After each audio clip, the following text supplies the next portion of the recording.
ጤናና ሰላማችሁን ፈጣሪ አብዝቶ እንዲሰጣችሁ ሁሌም የሚመኘው አወል ስሪንቃ የግብርና ፕሮግራም ነው። አወል ስሪንቃ የግብርና ፕሮግራም ሁልጊዜ ስለ ግብርና ብቻ ግንዛቤ እየፈጠረ ያለ ቋሚ የግብርና ፕሮግራም ነው። አወል ስሪንቃ የግብርና ፕሮግራም ዛሬ ይዤ የመጣሁት በፍየል ዙሪያ ወይም በበግ ዙሪያ ያሉ የበግ ወይም የፍየል ግልገሎችን ከእናቶቻቸው መለየት ለምን ይጠቅማል? ጤናማ ግልገሎችን ለማግኘትስ መጀመሪያ ላይ ምን ላይ ትኩረት ልናደርግ ይገባል የሚለውን መረጃ የሚሰጥ ወይም ግንዛቤ የሚፈጥር ፕሮግራም ነው። የበግና የፍየል ግልገሎችን ከተወሰነ እድሜ በኋላ ከእናቶቻቸው መለየት በእርባታ ስራ ውስጥ በጣም ወሳኝ እርምጃ ነው። ግልገሎችን በነፃነት ከእናቶቻቸው ጋር እስከ መጨረሻው አብረው እንዲኖሩ መተው በእርባታው ምርታማነት ላይ ትልቅ ኪሳራ ያመጣል። ግልገሎችን ከእናቶቻቸው የምንለይባቸው ዋና ምክንያቶች ወይም ደግሞ ብንለይ የምናገኛቸውን ጥቅሞችን ያካተተ ነው ከዚህ በታችም አቀርብላችሁ። የመጀመሪያው እናትየው በፍጥነት አገግማ በድጋሚ እንድታረግዝ ይጋብዛል። እናት ፍየል ወይም በግ ግልገሏን ረጅም ጊዜ የምታጠባ ከሆነ የሰውነቷ አቅምና አልሚ ምግቦች በሙሉ በወተት መልክ ስለሚወጡ በጣም ትከሳለች። ሰውነቷ የከሳ እንስሳ ደግሞ በድጋሚ የመደራት ወይም የመጠቃትና የመፀነስ እድሏ በጣም ዝቅተኛ ይሆናል። ግልገሉ በ3 ወይም 4 ወሩ ሲለይ ግን እናትየው የምትበላው ምግብ በሙሉ ሰውነቷን ለመገንባትና ለማገገም ይውላል። በዚህም ምክንያት በአጭር ጊዜ ውስጥ በድጋሚ አርግዛ ሌላ እንድትወልድ መንገድ ይከፍታል። ይህ የእርባታውን የትርፍ ዑደት ወይም ሰርክል ያፋጥናል ማለት ነው።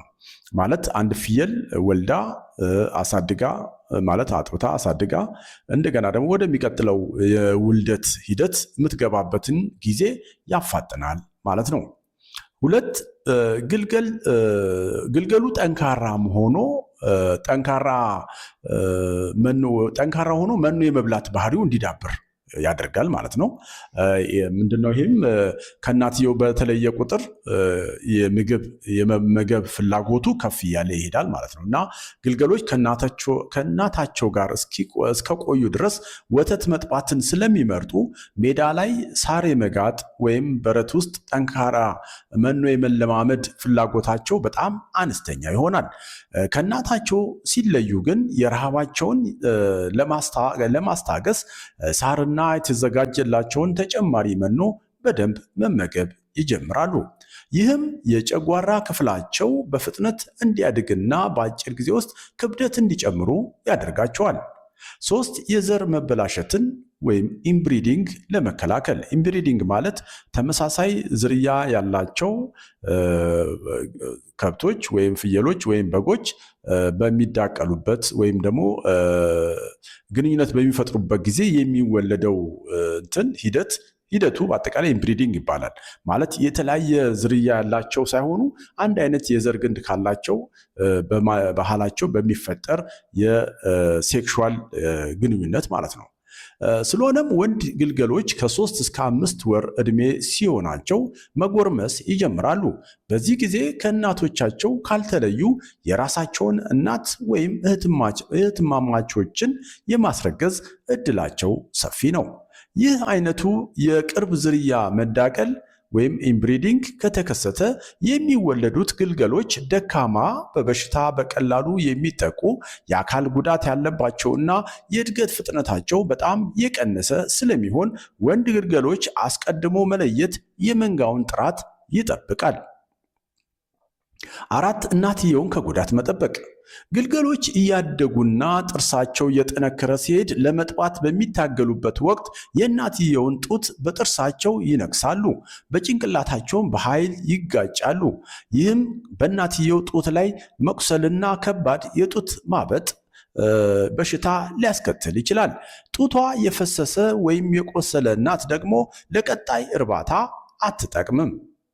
5 የወተት ምርትን ለገበያ ወይም ለቤት ውስጥ ፍጆታ ለመጠቀም።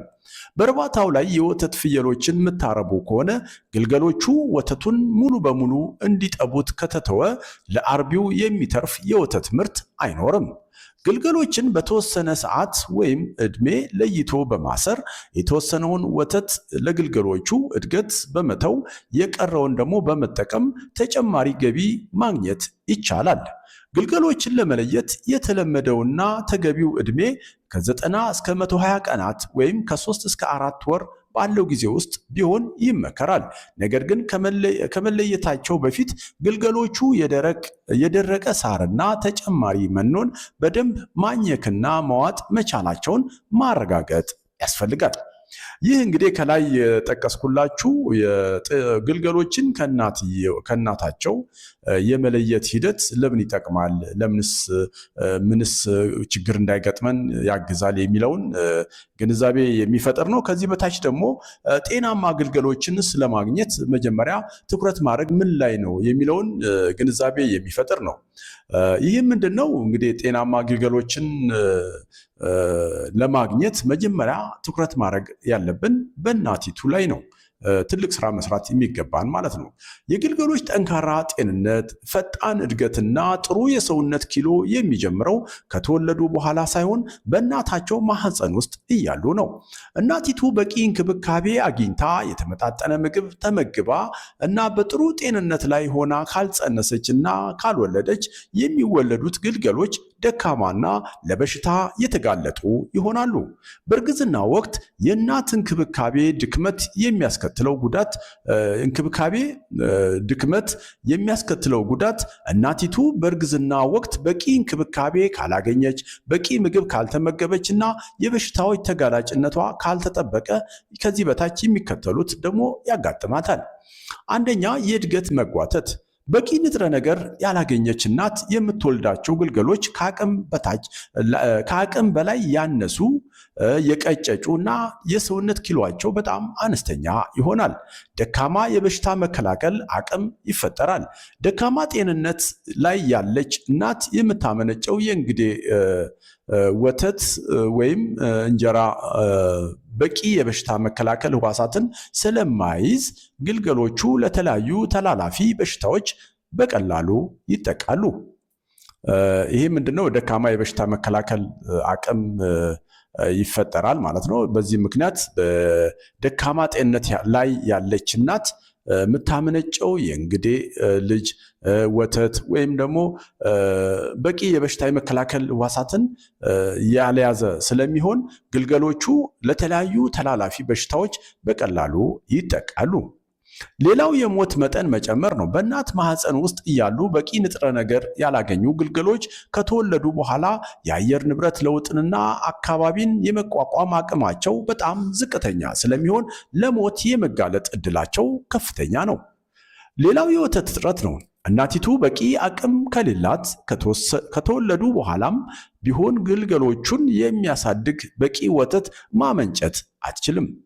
ጤናማና ጠንካራ ግልገሎችን ለማግኘት በእናት ላይ መደረግ ያለበት እንክብካቤ ጤናማ፣ ፈጣን እድገት ያላቸውና ጥሩ ኪሎ የሚመዝኑ ግልገሎችን ለማግኘት እናቲቱ ከመጸነሷ በፊትና በእርግዝና ወቅት የሚከተሉትን እንክብካቤዎች ማግኘት አለባት። የመጀመሪያው የተመጣጠነ ምግብ እና መኖ ማቅረብ ነው። በእርግዝና የመጨረሻዎቹ ወራት በተለይ የግልገሎቹ እድገት በጣም ፈጣን ስለሚሆን እናቲቱ በፕሮቲን፣ በቫይታሚን እና በማዕድናት የበለጸጉ መኖ ማግኘት አለባት። የሕክምና እንክብካቤና ክትባት ልታገኝ ይገባል። እናቲቱ ከመጸነሷ በፊት የውስጥና የውጭ ጥገኛ ህዋሳት ማለትም የትሎችና ቁንጫዎች መድኃኒት መውሰድ አለባት። እንዲሁም ከእንስሳት ሕክምና ባለሙያዎች ጋር በመመካከር አስፈላጊ የሆኑ ክትባቶችንም በወቅቱ ማግኘት ይኖርባታል። ንጹህና ምቹ መጠለያም ልታገኝ ይገባል። እናቲቱ ከልክ ያለፈ ቅዝቃዜ፣ ዝናብና ከፍተኛ ፀሐይ በማይጎዳበት ንጹህና አየር በሚገባበት መጠለያ ውስጥ መቆየት አለባት። እረፍትና የአያያዝ ጥንቃቄም ሊኖር ይገባል። በእርግዝና ወቅት እናቲቱን ከልክ በላይ ማድከም፣ ማስጨነቅ ወይም እንዳትጎዳ መጠንቀቅም ያስፈልጋል።